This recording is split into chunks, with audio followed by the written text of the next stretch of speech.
This wonderfully militarized island is known to us as Inchgarvey. There has been a military presence on this island since people first went to war. It was also used as a state prison and another island of isolation for those suffering from the Great Plague and Grand Gore. They also say that at one time the island was infested with the most fearsome rats of monster proportions. But Inchgarvey, this is also the island that held off the father of the American Navy during the Wars of Independence. Widely celebrated, Rear Admiral of the Russian Navy as well. John Paul Jones was more of a pirate than a hero, a man of no scruples. However, did you know? Our attacker, John Paul Jones, co-founder of the American Navy, was Scottish.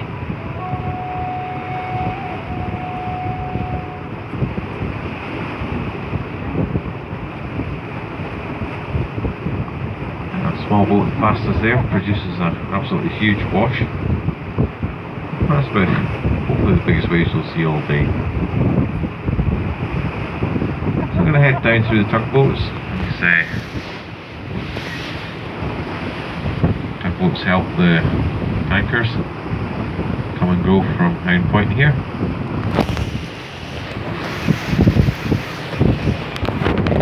I'll put some more commentary on as we head down through the tugboats.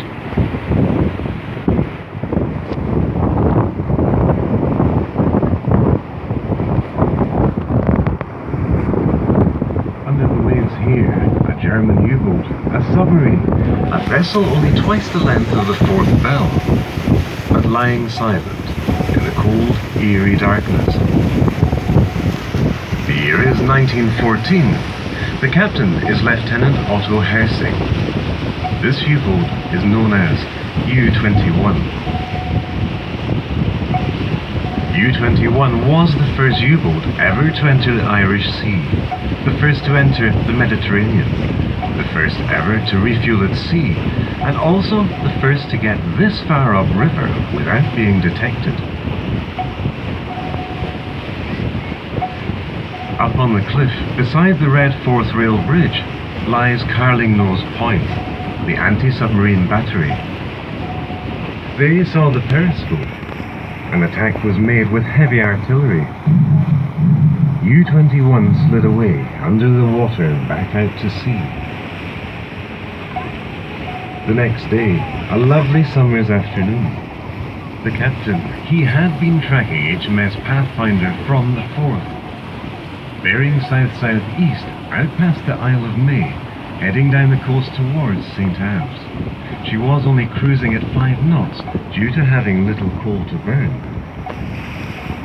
For his own reasons, Lieutenant Otto Hersing dispatched a torpedo. The torpedo penetrated Pathfinder's hull, igniting her munitions battery. 259 men lost their lives. HMS Pathfinder became the very first ship ever to be sunk with a submarine-launched, self-propelled torpedo.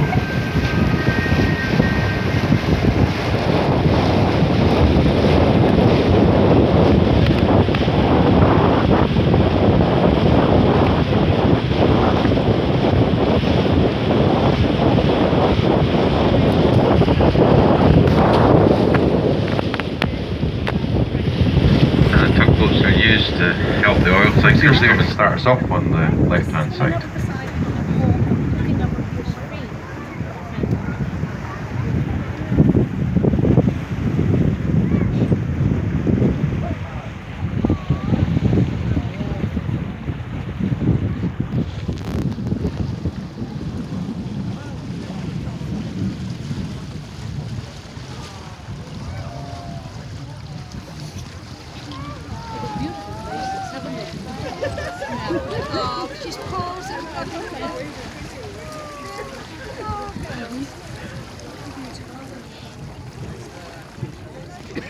Magnificent Augustinian Abbey, Scotland's most complete example of a monastic house.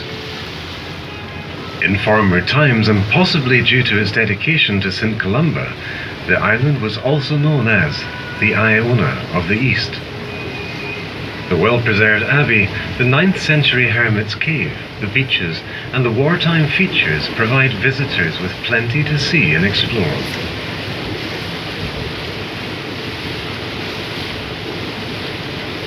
As a reminder, as we now steer along and around Inchcolm Island, we will be entering possibly the roughest part of the sea on our voyage. We will be turning against the current and the waves. Please do not forget that even on the calmest of days, the ship may move up or down or sideways when you least expect it.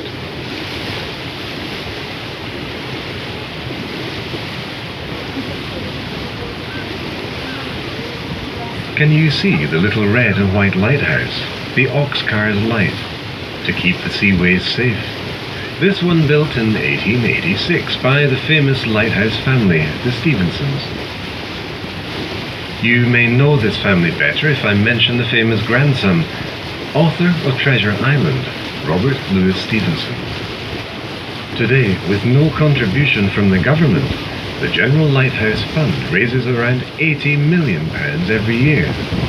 They charge a levy of 39 pence for every ton for every ship entering UK waters.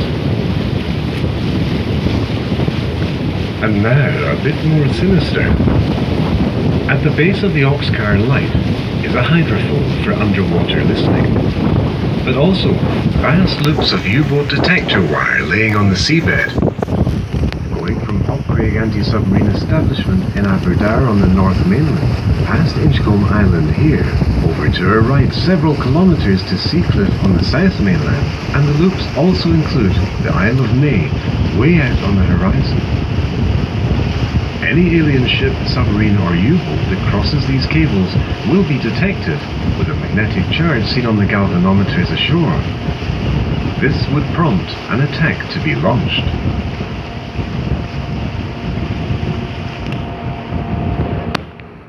Have you ever seen a steam train and carriages pass the bows of a ship at sea? Well, you would have here.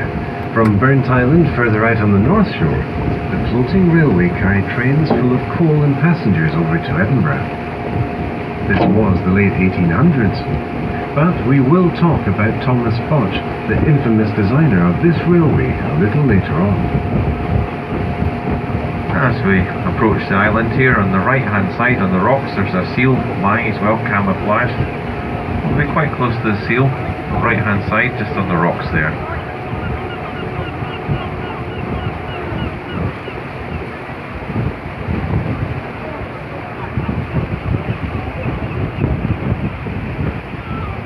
You see him there on the rock just as we're heading in, he's well camouflaged, moving his head. Just on the rock nearest the boat now on the right hand side.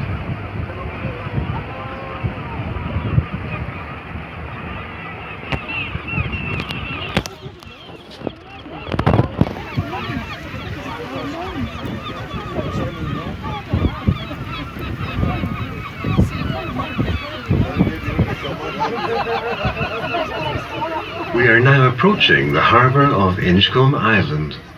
Can you see the wartime railway lines up on the banking? These would have taken the wartime shells and munitions into their storage shelters. They would have arrived here, just like us, on a boat. The black steam-powered crane on the quay would have lifted the cargoes ashore. And this is where you will be leaving.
look at the bridge and the aircraft carriers down that end of the river. Remember, the bar's got fresh fruit scones, plain scones, with cream and jam. If you're feeling a bit peckish, got nice scones down at the bar. As well as all the beers and alcoholic drinks and crisps and snacks, etc.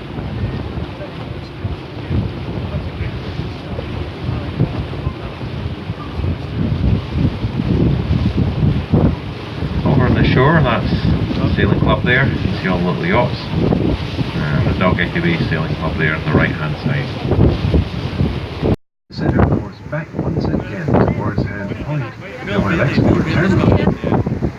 Here on the Forth, it's hard for us to imagine just what's down there beneath us. The black gold, the cruise liners, aircraft, destroyers, there is so much that we just cannot see. Not a new problem. What's the connection between the Eiffel, the new Forth crossing, and the sinking of the Titanic 100 years ago? After the Titanic struck the submerged iceberg, in the same year, 1912, a British meteorologist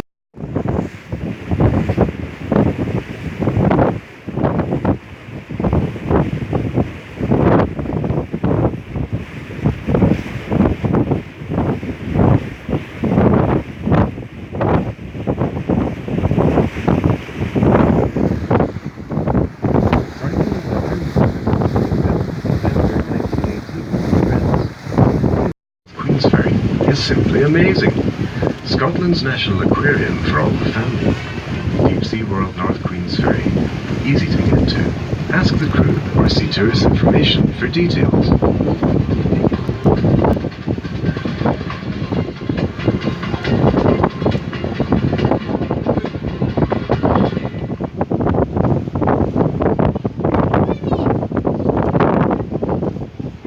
It's amazing to think as you look at the majestic red bridge, the rail bridge. If it does rain, the bridge gets 100 tons heavier. If the sun shines on it, it stretches more than 7 meters. Very tall at 361 feet, she is 50 feet taller than Big Ben. In the early 1800s, excavations were made to attempt to build a tunnel under the Forth. However, they were abandoned. That would never have worked. The seabed around the bridges is a vast underwater range of mountains and valleys. The island on the Forth are merely tips of the icebergs. Around 1850, Thomas Podge designed the floating railway that we mentioned at Inchcolm. It ran from Burnt Island across to Edinburgh. This rail bridge is in fact not the first. The very first rail bridge was also designed by Thomas Podge, based on his groundbreaking construction of the Tay Rail Bridge. He was awarded the contract and work began. But Podge's bridge was never completed. In December 1879, work was ordered to stop immediately. The weather had turned extremely stormy. News was coming through. Podge's Tay Rail Bridge had just collapsed as the steam train from Edinburgh was crossing. All 75 passengers were killed as they plummeted with the train into the river below. As a result, the establishment lost their trust in Podge and his designs. Have you ever heard the term for a bad job? A botched job? Ladies and gentlemen, Thomas Podge. As you can see now, this cantilever design was to be the replacement. If you can picture an ice skater when spinning around, the shape they make with their arms and legs becomes a cantilever, keeping their perfect balance and foot on the ground. Once completed, the rail bridge connected all corners of the country, as the aeroplane had not yet been invented. Around the same era, Canada and America were advancing their railway systems countrywide with the help of a notable Scottish railroad builder.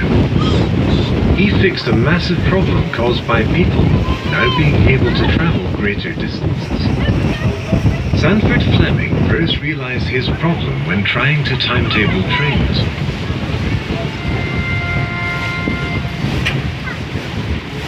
At the end of the 1800s, when the sun was directly over your head, it was midday. People set their watches in this way. Over such a large country, some of Sandy's trains travel such a long way that in some cases they could arrive at a time before they had left.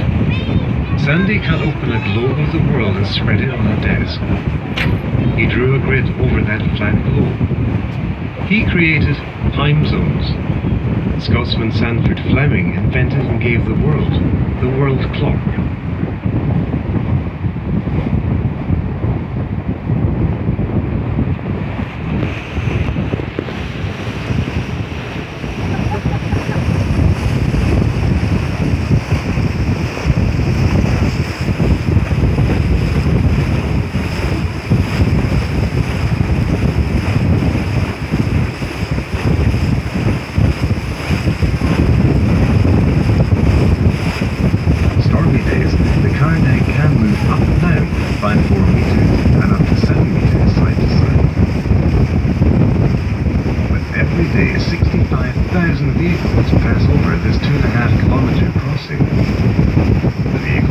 Suspended across the two giant towers by two giant cables, but all is not as it seems. The two giant cables are in fact each bindings of over 11,000 smaller cables of 5mm high tensile steel, a process pioneered by the Americans on the 19th century Brooklyn Bridge and then used later on the Golden Gate Bridge. This bridge is like a house of cards. It is unlikely, I know, but if the cables ever did fail, this whole structure would collapse.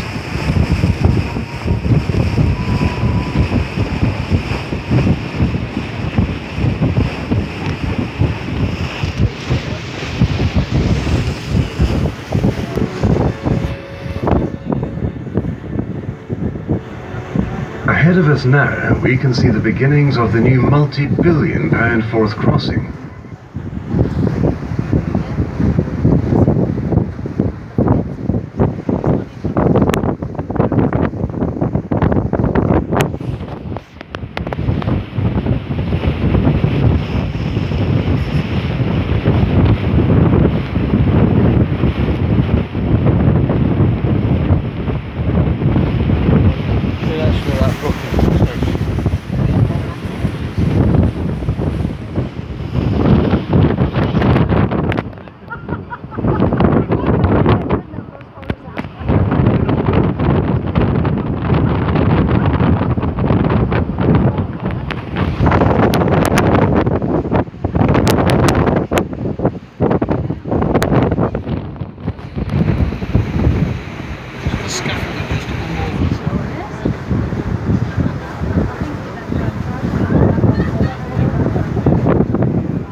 It's 1.7 miles long all up, and $1.35 billion worth has been spent on it.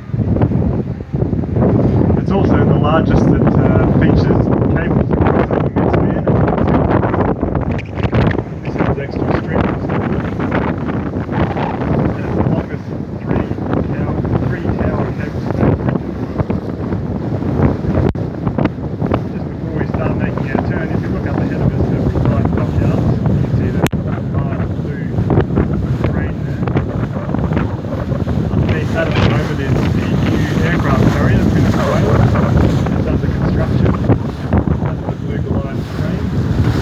very big from here, but I'm told it's as big as Niagara Falls. And there's a large white tent underneath, which is protecting all the workers from terrible weather. Further on in the Deepwater Basin, behind all the large machinery there, is Queen Elizabeth, and that's, I'm told, well and truly underway to being completed, and we're expecting it to start sea trials along the Forth River anytime soon. They won't tell us when, I'm sure due to some sort of security concerns, but it's going to be pretty hard to miss when they fire it up, squeeze it out underneath the bridges. We've been told that there might only be 4 feet of clearance underneath the bridges here, so it's going to be a tight squeeze.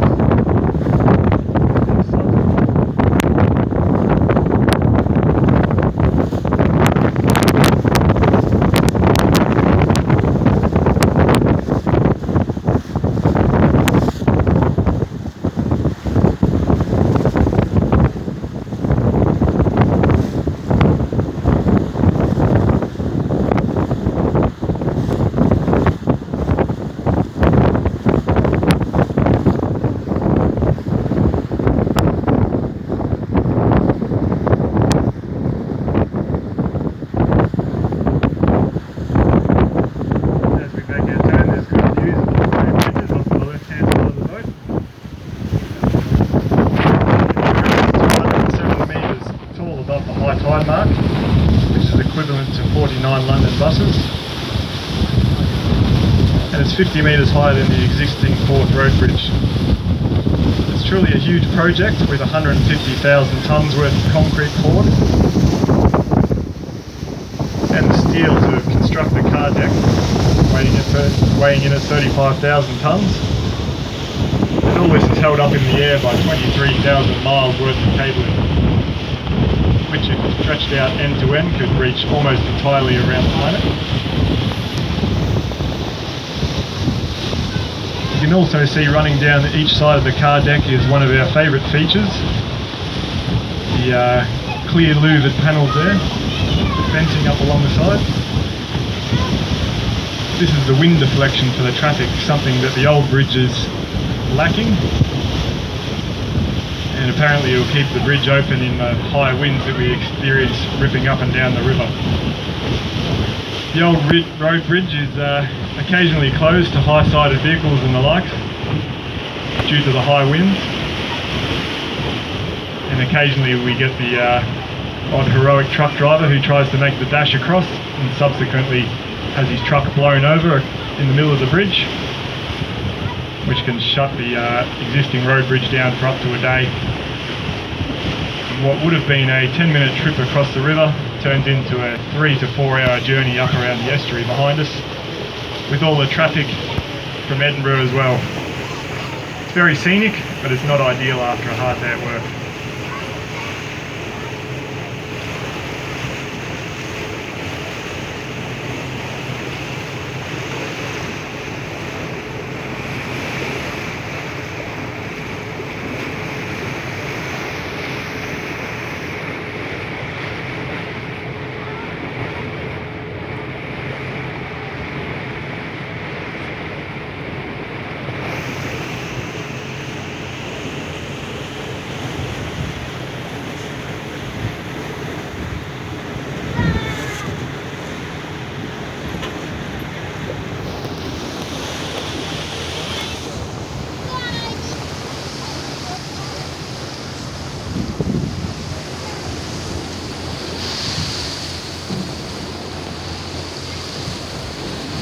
The marina with all the pleasure yachts. Now once again known as Port Edgar, during the Second World War this was HMS Lochinver, a Royal Navy Patrol Service training centre. In World War I the marina was named HMS Columbine and served as a torpedo boat destroyer base. Imagine the scene. There were sometimes up to 38 destroyers lying alongside Port Edgar, moored on wooden jetties and piers, awaiting their next call into the bridge.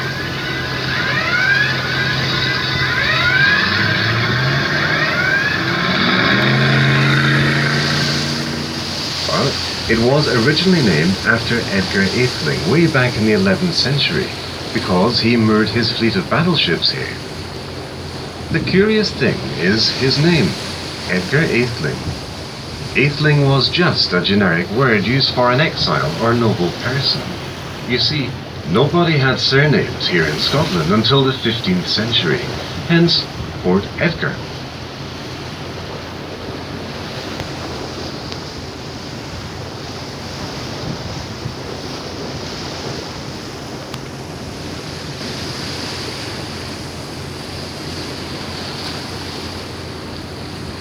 If you have a listen as we head under the existing road bridge, it's quite noisy because of all the traffic above us, and there's actually an expansion joint every 10 metres or so in this bridge. You'll notice it's very bumpy if you've ever been across it. The new bridge behind us, the Queensferry crossing, has only got 2 expansion joints, one at each end, so it's a smooth continual surface the whole way across.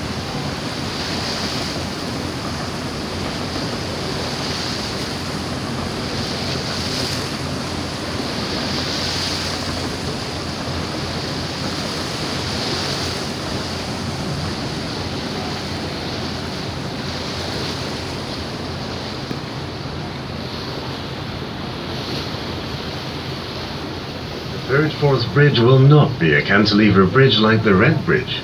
It will not be a suspension bridge like the Road Bridge, although it may look similar. It will be a cable-stayed bridge, a design first conceived in the 16th century, meaning one tower or more that will hold up an entire bridge single-handedly, without the need for any other support from the land. But why a need for a bridge? Well, this new bridge is required because at over 2 million vehicles every month, this road bridge is carrying far more weight than it was ever engineered for.